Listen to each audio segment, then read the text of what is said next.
umlilo emaceleni nangaphambili nangemuva asishi ngoba thina siumlilo kaNkulunkulu. But into edala ukuthi siphenike is because umlilo kaNkulunkulu awusibiyelanga. Siyizwe asikaze sikholwe, asihlangananga noNkulunkulu, asinayo impilo ya spiritual. Sigijima nento zezwe nje. Sigijima nokwezwe nje physical. Sewukholiwe physical, sewugqoke kahle physical, sewulifakile iduku, wafaka amabhuluka amangakala uyindoda, wafaka iziketi zakho sisi, wangabhuluka, wangamakeup, wangalutsha. Spiritual unjani? Unjani spiritual? Awuhlebi yini, awuzondi yini, uyabaxolela yini abantu bekulimazile. Spiritual unjani? Spiritual siyakuzwa uyakholwa, siyakuzwa usindisiwe, but spiritual unjani? Bunjani ubudlelwano bakho noNkulunkulu? Jobe wayengenasici phambi kobuso baNkulunkulu, wayengenalutho, wayehlanzekile phambi kobuso baNkulunkulu. Eyiqhenya uNkulunkulu ngempilo kaJobe, ethi akekho njengoJobe emhlabeni, akekho ngikhonza njengoJobe. Wayengamkhonzi ngoba efuna izinto, wayenakho konke uJobe, but weqhubeka nokumkhonza. Hallelujah. Ebamba mamoya. Namhlanje bazalwane sizokhuluma into ethi i-fasting and prayer iyawaqashula amaketa ngeminyaka. Asiyekele kaJobe bengidlula nje la, but itopic yami namhlanje izothi angazi ubopheke phi, angazi impilo yakho ibambeke kuphi. Kunezinto ezenzekalayo if spiritually singenayo impilo, because usathana akali physically, ulwa spiritual. Uma uNkulunkulu ethu uJobe uyangesaba, uyakubalekela okubi, ukubalekela spiritually, uyamesaba uNkulunkulu spiritual, hayi physical. Hayi lokho ukuthi hambe mangibona abantu ngithi ngiyamkhonza uNkulunkulu, nginceka uNkulunkulu, ngiyamesaba uNkulunkulu ngisho kubantu. No, physical spiritual ngingedwa ngiyamesaba yini uNkulunkulu. Siphuma ezweni bazalwane, siphuma eGibhithe elinezinto eziningi zalo.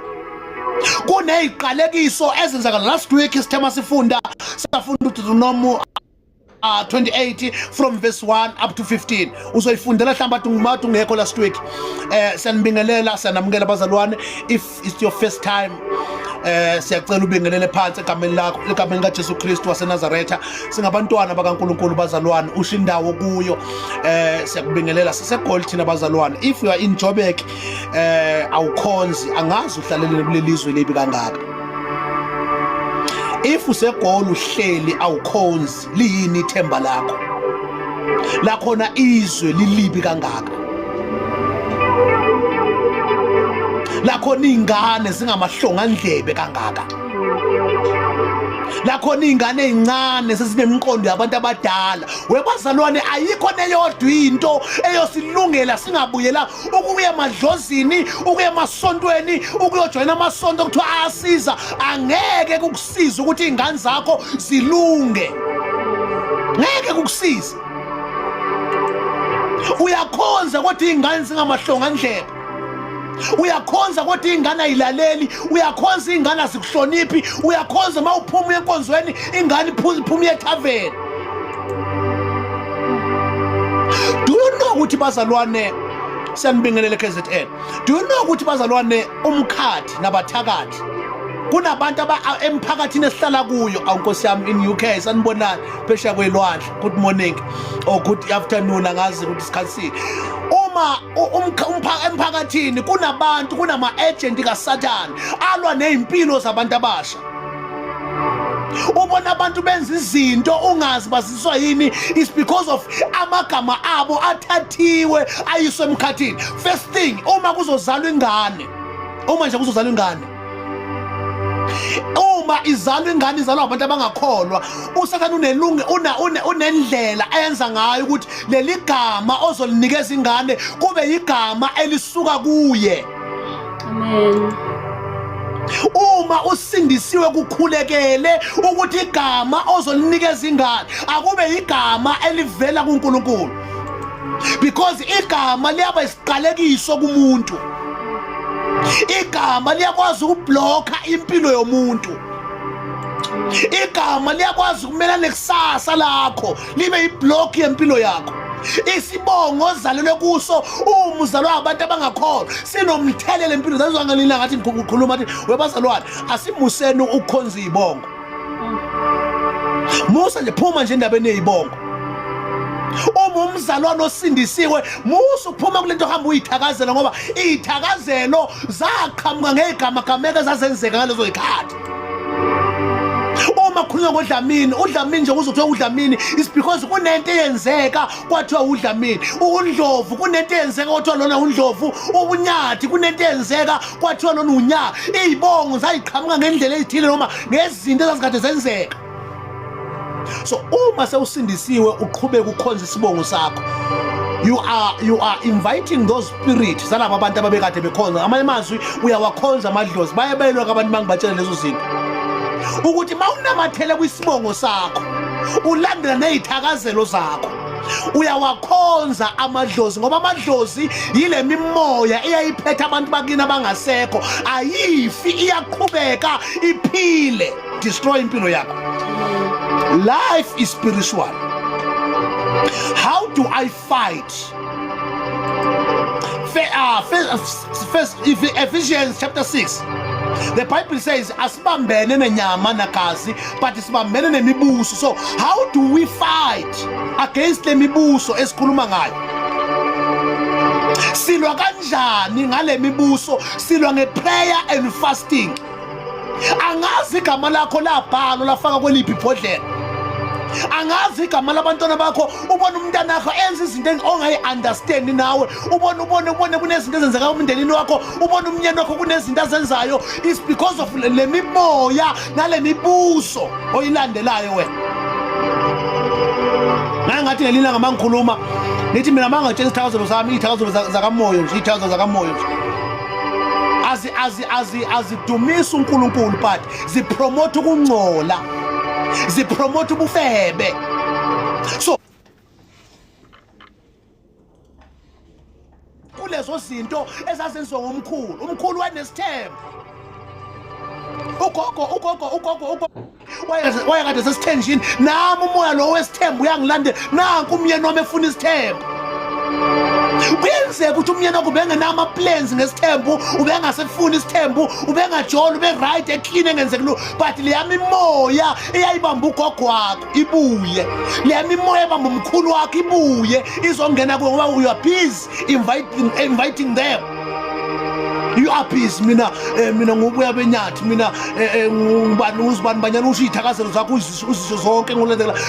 Uma sewusindisiwe uphiwe igama elisha elithi umntwana kaNkulunkulu. Izibongo izinto ezezwe ezingasebenzi ayinamsebenzi yonke lento. Imagine you are a child of God but ubizwa ngoNcube. Obani oNcube abakabani oNcube bakamfena omfena. You are a child of God ubizwa ngoNdlovu. You are a child of God ubizwa ngoNyathi. Why Nyathi ibizwe ijike Nyathi ibe enkulu kunawe ulanda igama lesilwane libe ngaphezulu kwakho? Why? Laba abantu ababeqamba izibongo nabade benikezana ngezibongo babekhonza amadlozi babekhonza izilwane so babekhethelana izilwane abangabizana ngazo. When uyaqhubeka I'm not saying lahla isibongo sakho yinto velo na kodwa ayisenemsebenzi uma sewukholwa ukholwe kahle but uma ungakholwanga kahle bazalwane lezi zinto ziyakulandela uyibone wenza izinto ongayi-understand is because of leyami imoya ekulandelayo nawe obhizi uyayipromota. Promote emasontweni. Ngiyalazi mina isonto inoma ebandleni ufice ebandleni bepromothana ngezibongo uzwa abantu bethi hayi basi siyabonga nanku umndeni kaNdlovu abakaNcube sebebanengi abakaKhumalo sebebanengi kuqhatshano ngento izibongo zalethani kubantu izibongo zaletha division kuma Africa.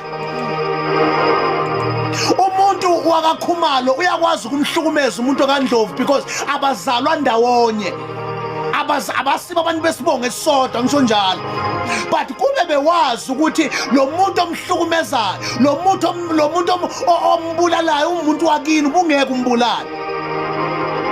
Hayi le izoba imystical bazalo ngeke uyizwe.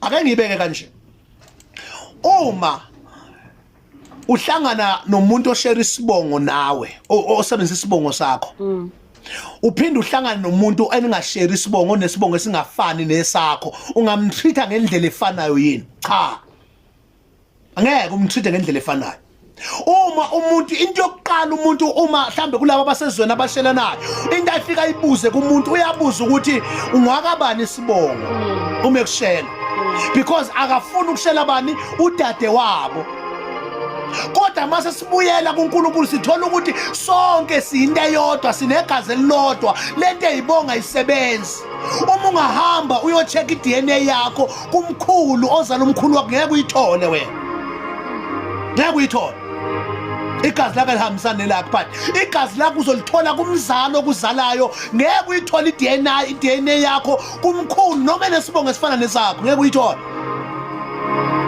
ngeke uzuyithola ikutshela ukuthi leyo nto leyo ikutshela siyinto eyodwa sisonke noma umuntu engaba undlova abe ukhumalo abe umkhize abe uzibani kodwa mase sikholwa sonke senziwa sibe abantwana bakaNkulunkulu so lezo zinto lezi abantu abazikhulumi azaziwa abantu bayaxabana emasontweni baxetshezwa ukuthi abashare ibongo kanti mase sikuKristu senziwa sabazi lesibongo esisodwa esisingabantwana bakaNkulunkulu sonke hallelujah asifunde Deuteronomy 28 this verse asimiya kuEfesu besidlula nje Deuteronomy 28 from verse 15 ngicela uyifundele wedwa inde kakhulu lencwadi bazalwane ukuthi ngayifunda yonke ngicela uma uthola ithuba uyifundele ubheke iqalekiso ukungakholwa kwabazali bakho kwavulela isiqalekiso emndenini wakho kwi-bloodline yakho so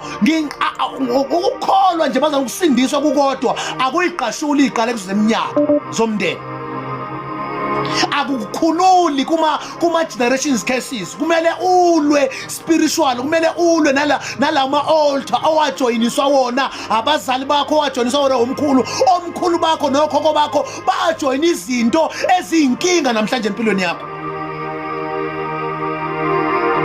bajoyina izinto eziyinkinga namhlanje empilweni yakho ngizala ubaba owathanda amantombazana ngithola sengi-experience into efanayo ubaba adlula kuyo because everything oyenzayo emhlabeni nabantwana bakho bayoqhubeka nayo okubuhlungu kakhulu ukuthi bona ngeke besurvive kuleli izwe libonelonakele kangaka sekunezifo mhlawumbe ngaleso sikhathi zazingekho izifo omkhulu zazingekho izifo ezihlukahlukene ezikhona namhlanje basurvive bona wena ngoba inhloso yesitha abazalwane elethe izifo ezihlukahlukene ezingaka ukuthi abantu abafe bayesikogweni bengasizakalanga bengamtholanga uNkulunkulu so ukuze bafe bengamtholanga uNkulunkulu ulethe izinto ezizobabulala amasishane isikhathi singakafiki ngoba bengaqhubeka bahlale bayoze babuye ingqondweni basindiswe njengoba uqhubeka ufeba nje kuzokufica ukufa ufe uyasihogweni ungamtholanga uNkulunkulu njengoba uqhubeka udaka uhamba amathaveni uzofela emanyaleni ufe uyasihogweni ezinye zezinto ozenzayo uzenza ngoba zazenziwa womkhulu bakho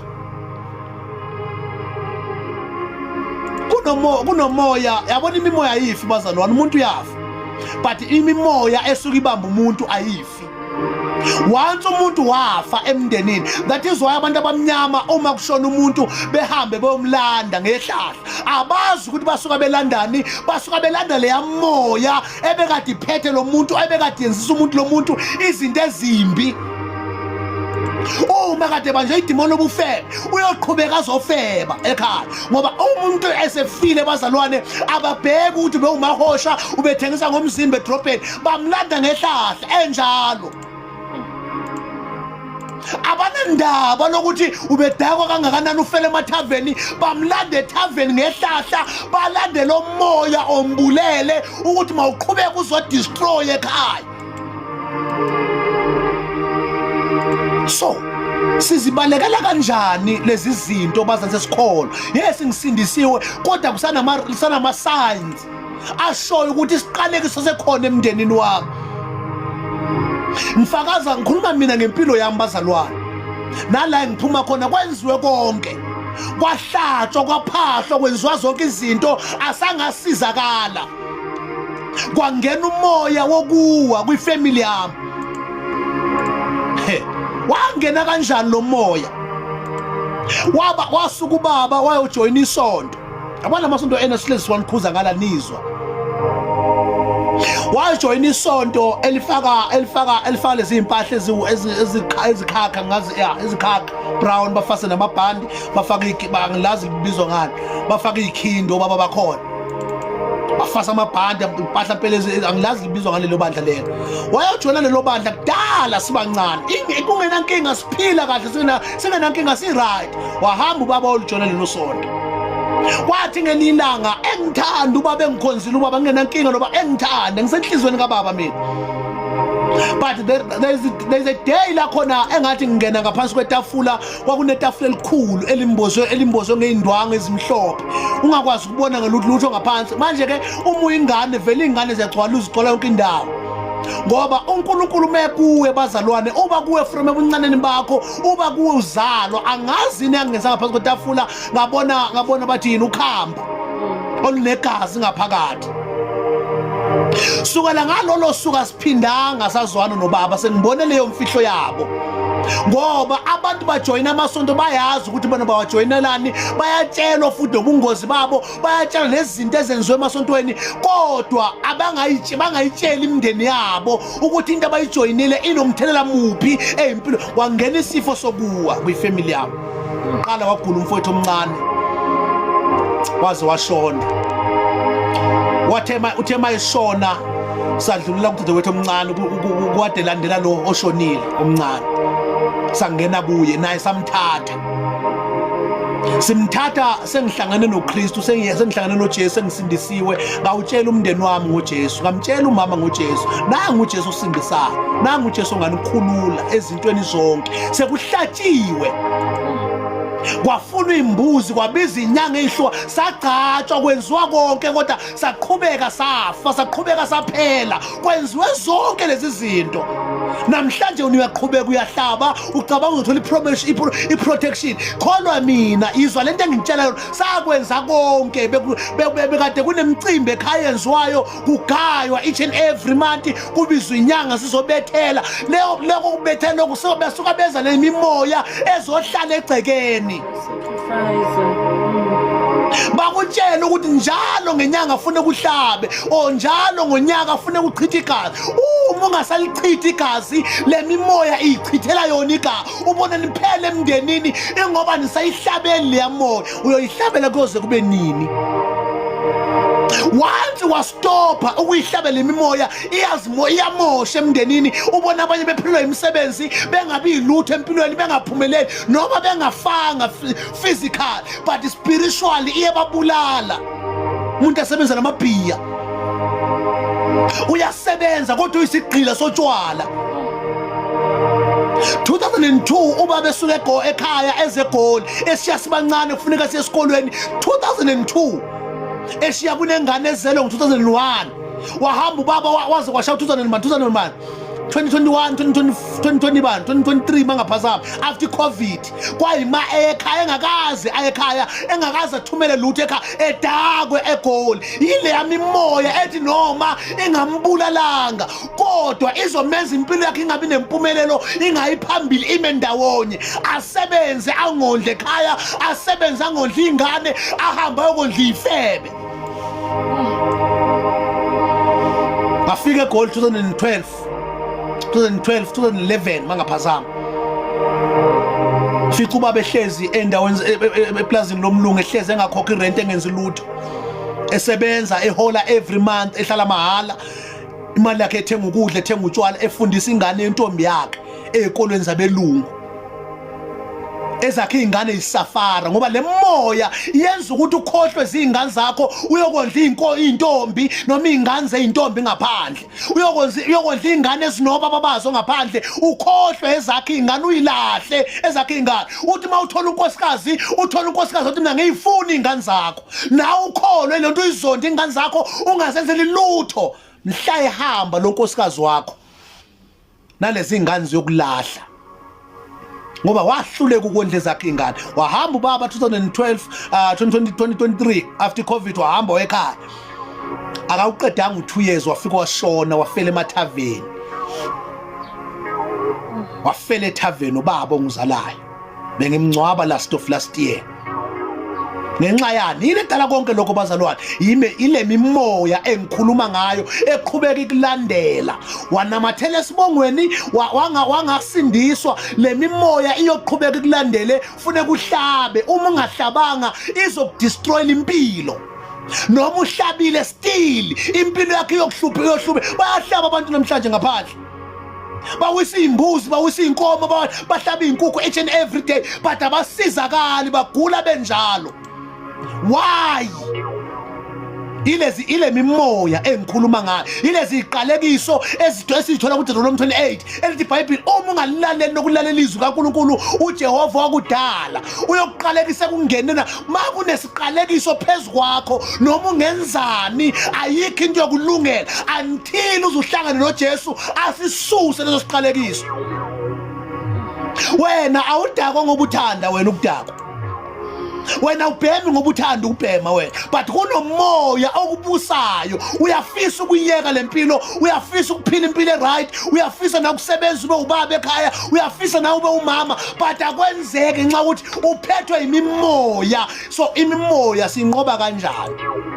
Sinqoba ngomoya kaNkulunkulu. Elithi iBhayibheli kunendoda ehleze emathuneni. Le ndoda yayihlalela ukuyinwaya ihlalela ukuyibhala. That is why abantu abaningi babona beyibhala bebhala imizimba yabo afaka ama-tattoo afake lokho nalokho abhala imizimba ayenza izinto ezibhlungu emzimbeni abanye bayigcobo uyakwazi umuntu obhoboza indlebe bazalwane khona akasindisiyo lo muntu. Umuntu nje obhoboza indlebe yakhe ethi usindisiwe akasindiswanga because umoya kaSathane umoya owenza abantu bayihlukumeze. Umuntu abhoboza indlebe abhoboza inkaba abhoboze phezulu abhoboza amakhala abe uphihliphihli ethi uyakholwa akakholwa. Umoya kaSathane umoya owenza ophanisha abantu umoya wepunishment. Awuhambi wodwa uhamba nepunishment okuphanisha ngawo ubone ngathi utona kumnandi ubone ngathi uhamba kahle ubone ngathi uyayithanda lento kanti awuyithandi. That is why uzobona ingane na 2 years na 3 months 3 months 2 months seyiqhophoziwe indlela sebibhobozi lo moya udlule ngisho naseyinganeni. Umzala abe nesibindi sokubhoboza ingane encane indlebe because umoya wepunishment owenza lezi zinto. Yini yangisiza sizokwenza kanje bazalwane sizokwenza kanje. Ngiyacela sibe active bazingcwele ngiyacela sibe active ku WhatsApp group sizolekelana nabanye ubufakazi bambude kakhulu bungayisiza impilo yakho. Lithi iBhayibheli ngobufakazi kunabantu abangaphenduka kunabantu abangaguqulwa itestimony yakho.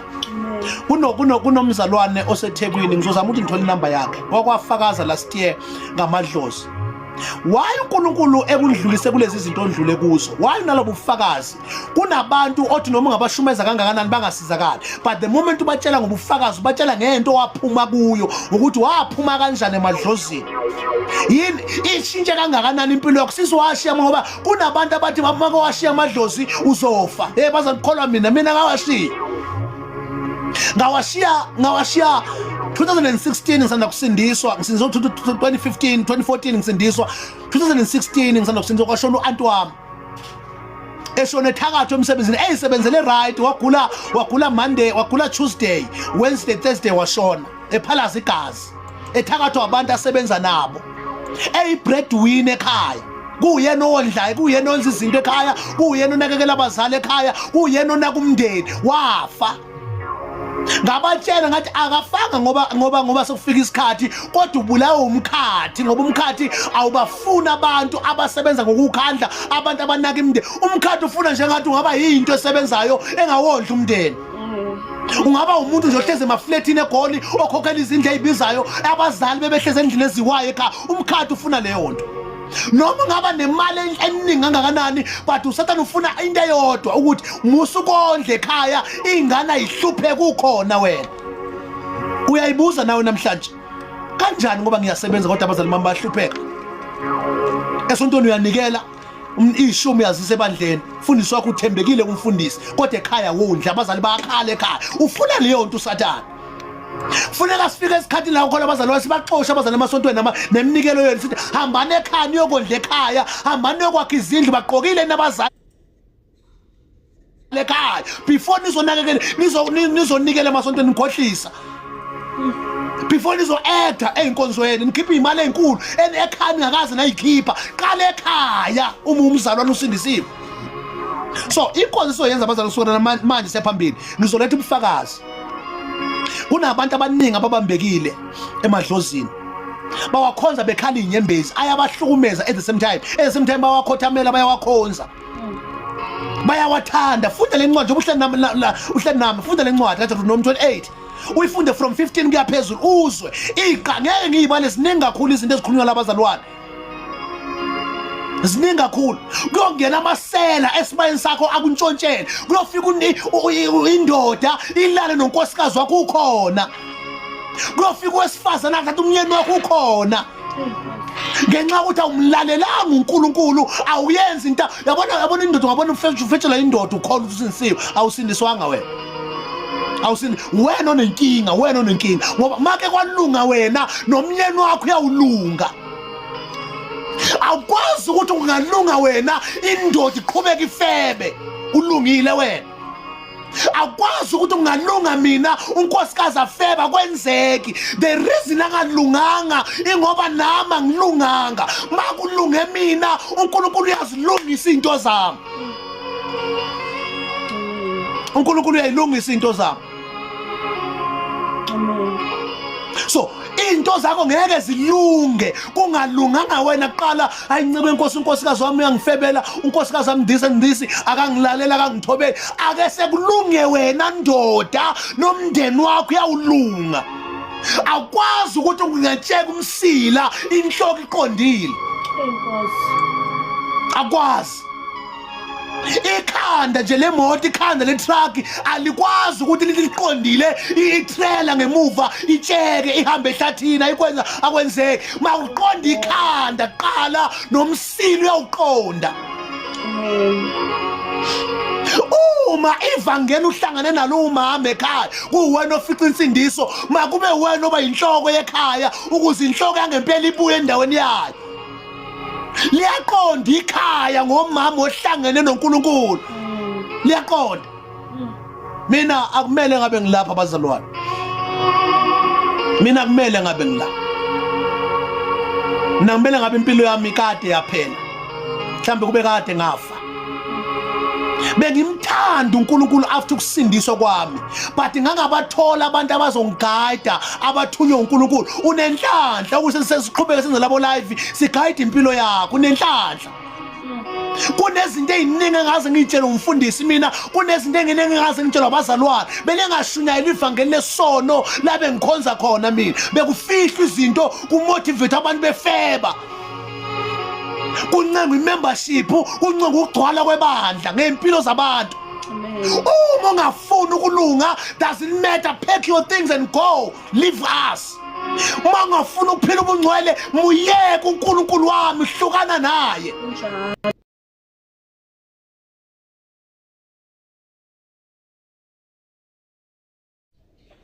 angihambi mina nabantu abaxuba uNkulunkulu bazalwane mawuzomxuba uNkulunkulu usuke eduze kwami uyomxuba wedwa but namhlanje ndaba abantu abaxuba uNkulunkulu sihamba nabo bamxuba uNkulunkulu sihamba nabo sibesaba ukubatshela ngoba masibatshela bazosuka eduze suka uyomxuba kude nami angizange bathola abantu abazongitshela iqiniso ngalahleka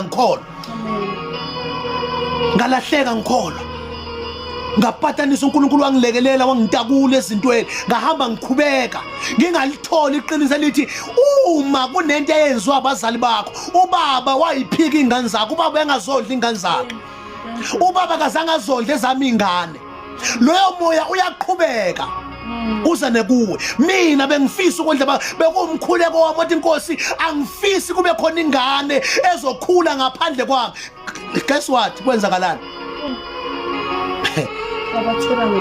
ngabathola abantwana ngaphandle ngilo ngamandla wonke ukuthi ngiyafisa ukuthi ingane zami zikhule ngaphansi kwesandla sami kube womabaza babalekayo beneyingane mina ngathi eziwu3 before ngene emshadweni ayikhona eyodwa noma noyedwa ongavela namhlanje athi ngabaleka akekho noyedwa ongavela nalokho but into bebeyenza once ngoba usathane bazalwana unama-tricks amaningi ahlukahlukene asebenza ngawo afika kuhlanganisa nomuntu kube mnandi anela mithe ibaleka ingane yonikeza omunye umuntu ingane kuhlungu obungaka isono sibi imagine your own child usesibelethweni usesiswini sikama wakhe ayo spend isikhathi nenye indoda ngoba ingane once yahlala esibelethweni idinga umama nobaba wayo abayizalayo kodwa sekuyongena omunye ubaba phezulu kwengane yakho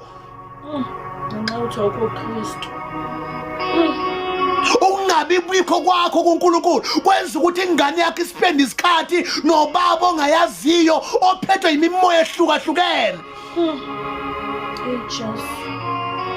Nele wakhulela nje uma wengane yokuqala angisanda kusindiswa bazalwane ngoba isono siqala mawusana nje kusindiswa umuntu omusha uqeda ngisindiswa uyabadinga abantu abazokubamba ngesandla mhlawumbe futhi bakukhiphe ngisho ekhaya ba right mabekhiphe ekhaya ukuze ubalekele inkanuko zobusha because awukamnawo amandla okuyimela uyabadinga sayidinga nje indawo bazalwane hayi le fana nekamaphumulo ezamini bagqilazeka hayi leyo but indawo ezodingcina abantu abasha abathandayo ukuzohlala enkonzweni bakhulise bondliwe babe strong bakwazi ukuyimela spiritual because into eyangenza ngawo mina ngisanda kusindiswa ukuthi ngangakwazi ukuyimela angakwazi ukuhlukanisa isono nento eranga ngicabanga ukuthi ukujola hayi mangijola nomuntu oyedwa into right angicabanga kanjalo nami njengoba nawe ucabanga kanjalo ku wrong nje bazalwana awujoli mase usindisiwe noma engayedwa noma bengaba bathathu awenzi lutho mase usindisiwe yizwa mina babe ngivumela ngiyoshumayela ngikipitile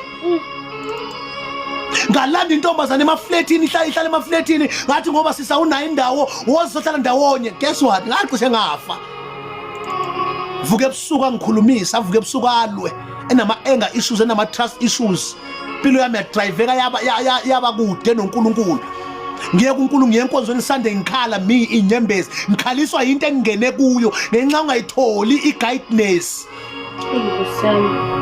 njoba wena uthi usindisiwe haya sihlanganele thina sisindisiwe kodwa sihlanganele ukuhlanganela isono they are lying to you they want to destroy your life uyabadinga abantu abazoguide uyabadinga abantu abazogada nakuma status anigadwa namhlanje bazalwana anigadwa nini niposta noma ngabe yini namhlanje nini uma benigadla bazana nsayo inkonzo noma benikhuza niye inkonzweni lalela you will die and go to hell uyagadwa umuntu omusha izinto abantu abajolayo namhlanje hayi ngoba ethanda ukujola kodwa inxa uthi abasebenzi bondliwa amadoda banikele ngemizimba yabo ngoba abasebenzi uma isiqaleke siphezulu kwekhanda lakho sikuse ezintweni ezizokubulala sibenza ukhothemela usathana sikhule thina ekhaya kulinywa sikhule ekhaya kusengwa besingalambi ngaleza ikhadi but ibandla fuze ngabe ibandla limbuyisela umuntu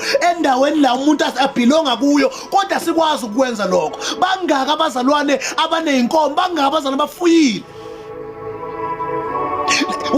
wakwalifica yini ibandla selokhu wahamba wazalwa wena wahamba amabandla la ukuthi makuphelwa nje khona unyaka kuthi hayi bazalwane sino 15,000 ebandleni okhona kwi-account omnikelo besicabanga ukuthi sinikeze umzalo ubaba uzibani unceke uzibani nomzalo uzibani bahamba othenga inkomo mhlambe nga2 mhlambe nga3 bakwazi ukuqhubha impilo baphile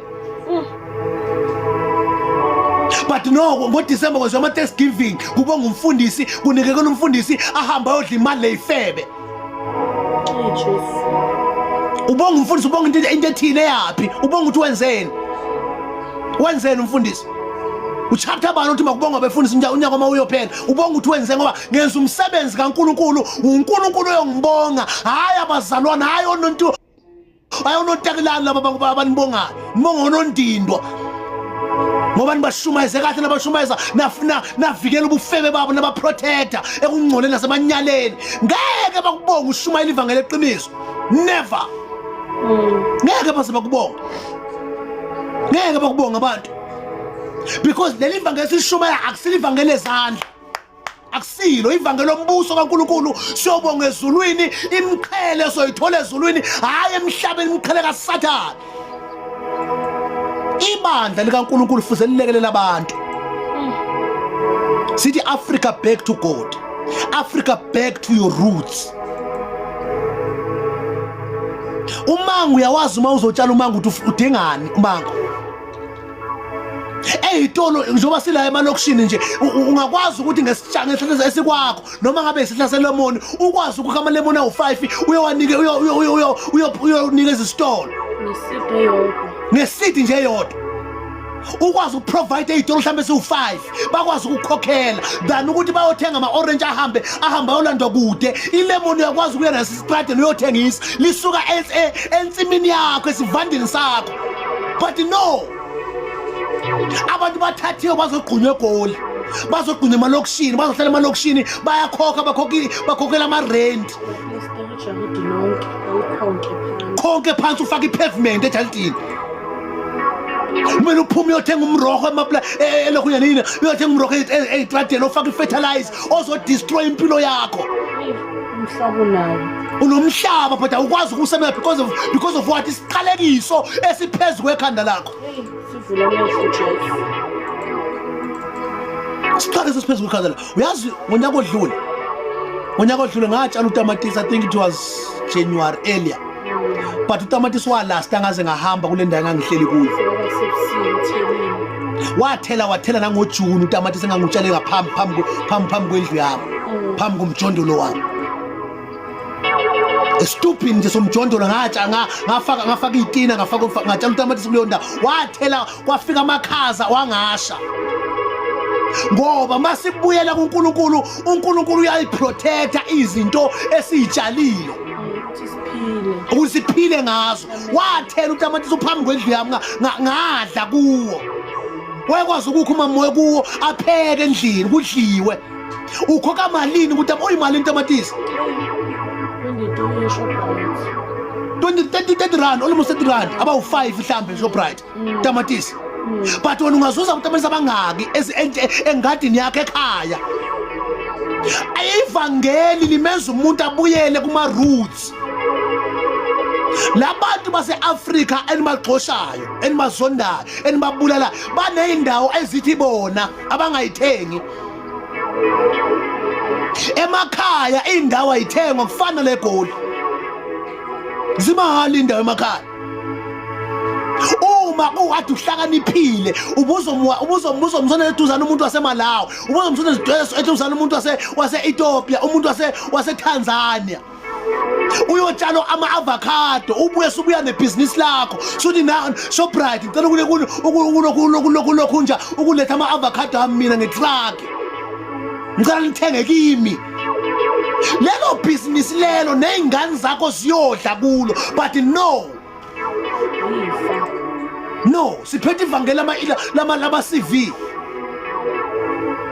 siphethe ivangeli lama-CV sifuna bayigqiza abanye abantu wena engqondweni yakho nento ethi ngifuna ukusebenza umlungu ngifuna ukuya phesheya what about your future what about ifamily yakho what about ilegacy yakho yini ozoyishiya nabantu wena uzogxosha emsebenzini ungenze uxoshwe emsebenzini what about abantwana bakho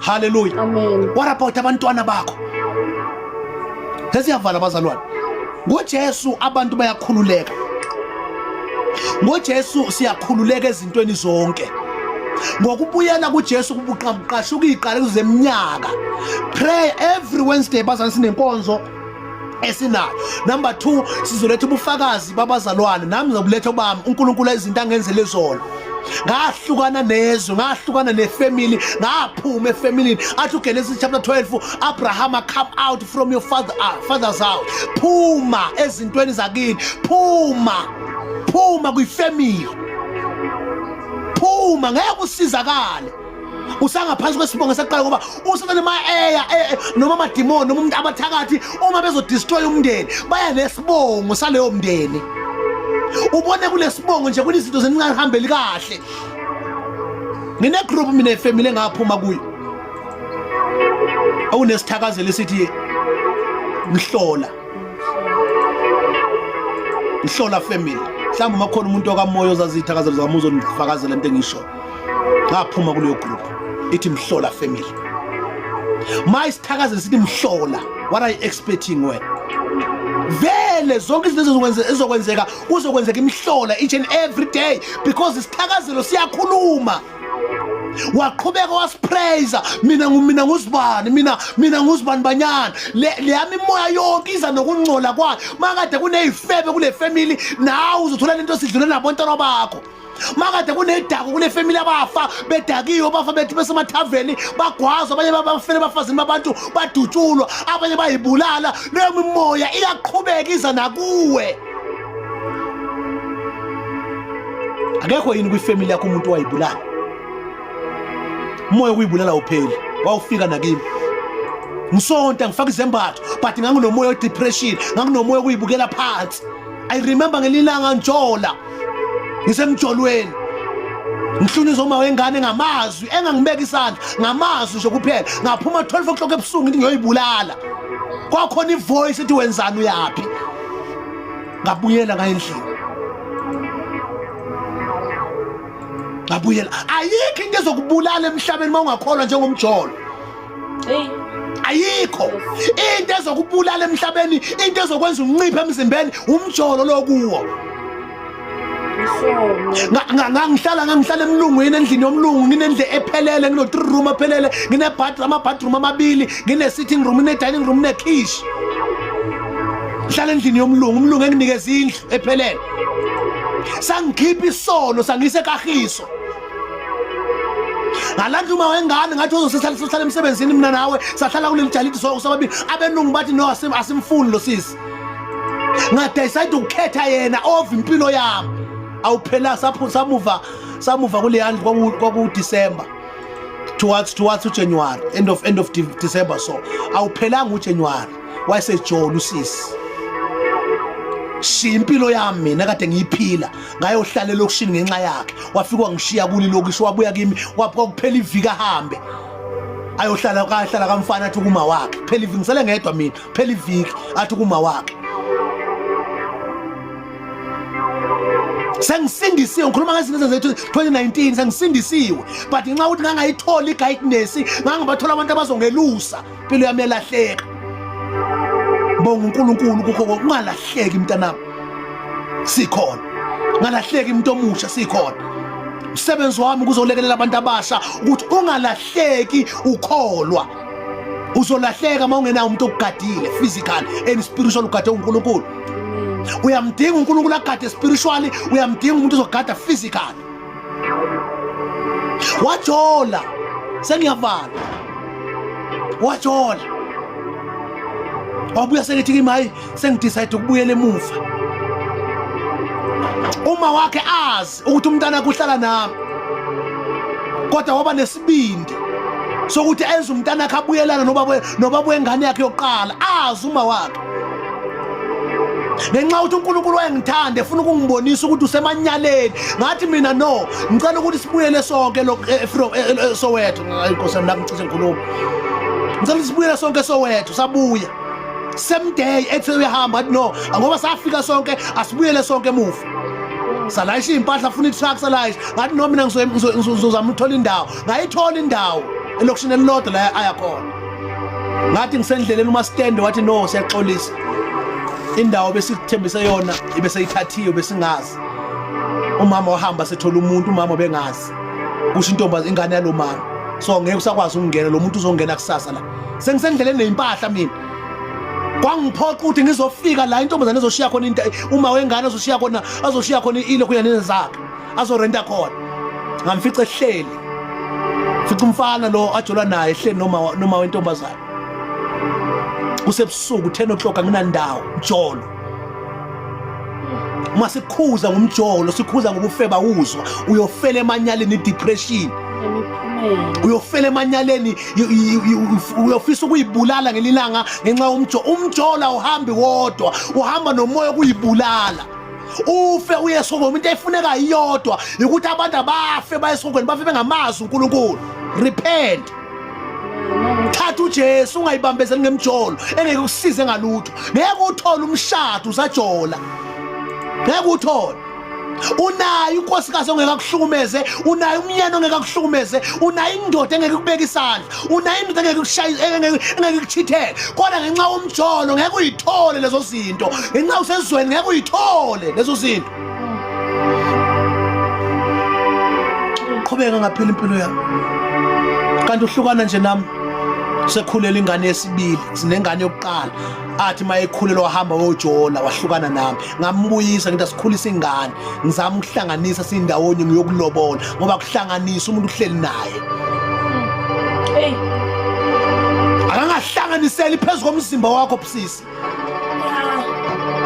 akangapatanisisi phezulu komzimba wakho umzimba wakho akusinda ukupatanisela angisoza kulobola soza kushada elala nawe mahala uyoba imbongolo kuze kube yinini yamadoda soze umuntu masekuthandile uye ekhaya ngaye ekhaya mina sengibuyele uNkulunkulu ngokuphelela ngahamba ngaye ekhaya kaNkosikazi wami sengihlukene namanyala ngahamba ngaye ekhaya ngenamali ngenalutho kodwa sakwazi ukushada from July ngihlangana naye December sasha sengilobolile uNkulunkulu wa provider ngathi ngihlangana ngangenayo nje imali yokubuyela emuva ngaphatanisa ukuthi ngikwazi ukubuyela emuva ngasebenzi ngihlele ekhaya kodwa uNkulunkulu wakwazi ukwenza sashada umntu omhlophe kwalotsholwa ngufakazi ngempilo yami ukuthi uma uhlukane nesono uNkulunkulu uyaprovide ngacishe ngafa ngafela emanyaleni ngayisono wangibuyisa uNkulunkulu konzela sibambe labazalwane ekameni lakhe ngicela uyifunde eDeuteronomy 28 uyibhekele impilo yakho ukuthi ayikho yini lapho ubheke ukuthi izinto ezikhulunywa lapha azenzeki yini empilweni yakho Hey Jesus lithi iBhayibheli yoba nezingane zifike zilalwe inkosi yami isikhathi nanginebheri lami liyacisha ifoni yami izocisha bengisengaqhubeka nalenkonzo Nkosi yami haleluya uyozala ingane zilalwe amadoda mahala engayishadile uyodla imali yotsotsi ufika ingane kufika usikhotheni bazothenga igrosa kwakho bela nezingane zakho bakukhokhele ngegrosa Hey udla amanyala nxa ukuthi awukholwa Sathane uyokwenza ube yipuppet yakhe uyokwenza ube yicarpet yakhe mawungakholwa mawuthatha uJesu ukholwa wamukela insindiso uqashuka iziqalekiso ukhululeka ezintweni zonke uba ngokhululekileyo impela Nkosi nomusa nibusise konke namhlanje sibamba la Acela sijoin WhatsApp group wethu bazalwane ntambama kungenzeka mhlambe sibe nenkonzo on WhatsApp group kungenzeka sibe nenkonzo on TikTok I'm not sure but please if awukho ku WhatsApp siyacela if unobufakazi ofisa ukubushare nabazalwane ngizoqala nje ipage elisha lamanje okwamanje lokuthi bonke abantu abafuna ukushare ubufakazi ukuze abantu basizakale ngizoburecord ubufakazi bakho mhlambe sifike ngiburecord ngibenze bube ivideo ngibuposte on YouTube ngiposte on TikTok so that abantu bezosizakala egameni lika Jesu ubufakazi bowesifazana waseSamaria bakhulula abantu abaningi kwaye kade isifebe izinto walandwa kuzo fakaza ngazo ukuze abantu bakhululeke egameni lika Jesu I know mhlambe kungenza kusebandleni la kuthiwa khona ungafakazi uyahlambalaza ngabuyele emuva yahlambalaza no asihlambalaza bazalwane sikhuluma izinto na ubona uzokwazi ukubona ukuthi uNkulunkulu engakusindisa kulesimo kuso uNkulunkulu engakusiza kulesimo kuso haleluya u0689 bazalwane awusebenzi kahle mamoya cela bathatha u0675 wona ongcono siyabonga kakhulu bangcwele konzo yethu namhlanje sibamba la siyabonga kakhulu bukhona benu egameni lika Jesu ngicela sijoine sonke WhatsApp group ungasend inumber yakho you rather inbox me or just say ku inbox I want to join the WhatsApp group ungathi hi angizukuphendula hi amanenga ama messages ngicela nje uinbox ungene nje ku inbox yami uthi ngicela ujoin WhatsApp group egameni lika Jesu. Bana inkonzo eziningi kakhulu zokulekelela abantu abasha sonoba nabazalwane abazolilekelela ezintweni ezithize. Siyabonga kakhulu. eCape Town likhona ibandla lika Kristu eCape Town, sikhona nathi eGoli bazasihlangana every Sunday. If you are in Joburg ufisa ukuhlanganela, uyafisa ukukhululeka, uyafisa ukwamukela uJesu, please join us. Ukwamukela uJesu akusona into ya one day, into omele uthola isifundo, wazi ukuthi uJesu ubani. Singahambi samukelisa abantu uJesu abangamazi. Amen. Bona abantu sebehamba nezambulo nje bedideka belahleka nje bamukela uJesu abangamazi. Mase kufika labantu namaphupho, befika abantu nemimbono, bakholwa ukuthi uJesu leyo nto leyo because uJesu abamazi. Udinga ukuthola isifundo before wamukela uJesu. uJesu wahlala phansi abafundise ngombuso kaNkuluNkulu ukuthi uyini umbuso before abamukelisa uJesu, before bakholwe, babekholwa uJesu ngoba bembonile. Ake sewumbona uJesu uqala empilweni yakho, ungakholwa ngobuzwe ngithi. Amen. Amen. Siyabonga kakhulu. Inkosi nomusa inibusise. Inbox me inbox admin, ngizozama nokwenza admin mhlambe babe u2 babe u3 ukuze balekelele abazalwane egameni kaJesu. Siyabonga kakhulu. Inkosi nomusa inibusise nimelo sokoluhle. Amen. Phone namacishe. Okay, let us pray. Baba wethu oyingcwele, siyabonga uNkulunkulu nowemusa egameni kaJesu nasekuseni akekho